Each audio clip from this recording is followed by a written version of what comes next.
I showed this the other day, the milkman's wallet, and this particular one was a bit exotic because it came from Iceland and was made of fish skin, but it does have a very nice effect when you close it and open it the other way and the ribbons cross over like that.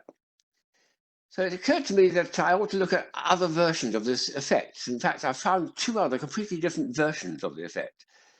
And there's a few variations of this one. The second one, which is probably as old as this is at least 100 years old, this idea, is the Jacob's Ladder, which I've got a lot of, and I shall be showing them over the next few videos, but in small numbers. But this is probably the very first one I've ever came across, back in the 70s, probably, Jacob's Ladder.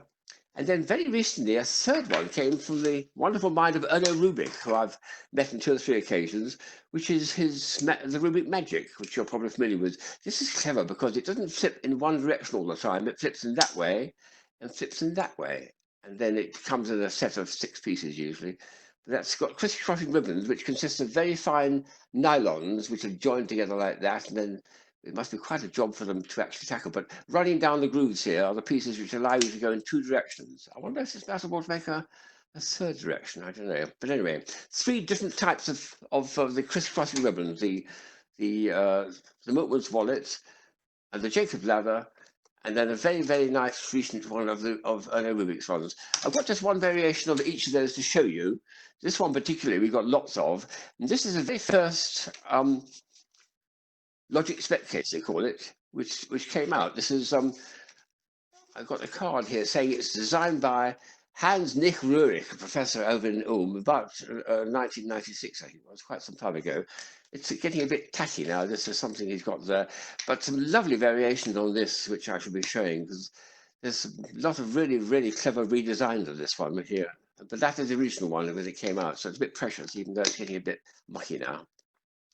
And then a nice redesign of this one here, the Jacob's Ladder, which is this one here. This is very early. I got this about here. Let's have a go. This is a Japanese take on it, which is beautiful. Very nice idea, that. When I first saw it, I was deeply impressed. When I was visiting Japan in 1986, I bought several more. A nice redesign on that. But it's just the crisscrossing ribbons again, but it's multiple blocks, which makes it meaningful, of course. And the third lot of variations this is the standard one which he made, which is 6 pieces. And again, you flip flop and do all sorts of things like that, make different shapes and things.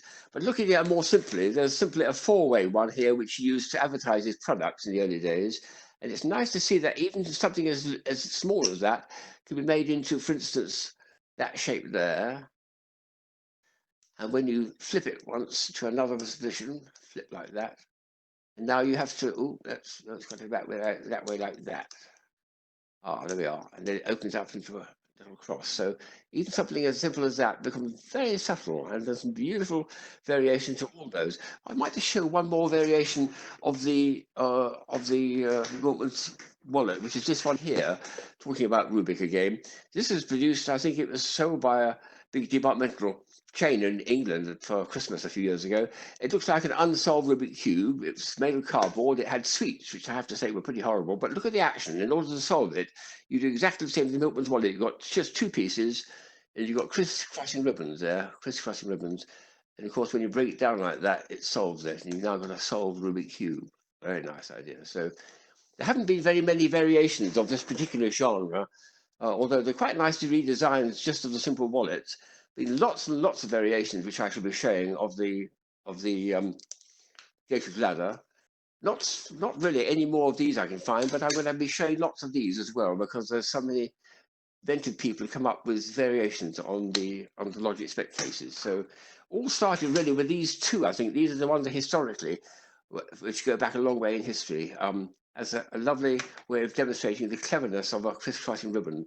I have to say, in my childhood, back when I was 12 years old, I came across this original idea, or this version, and I got really passionate about it. I found it eventually in Elliston, in Holborn, and also in a book, so I was able to make my own version of it. I got really worked up about that, which means I've always had a great yen for the Jacob's Ladder. It's been a wonderful discovery, but a real true magic.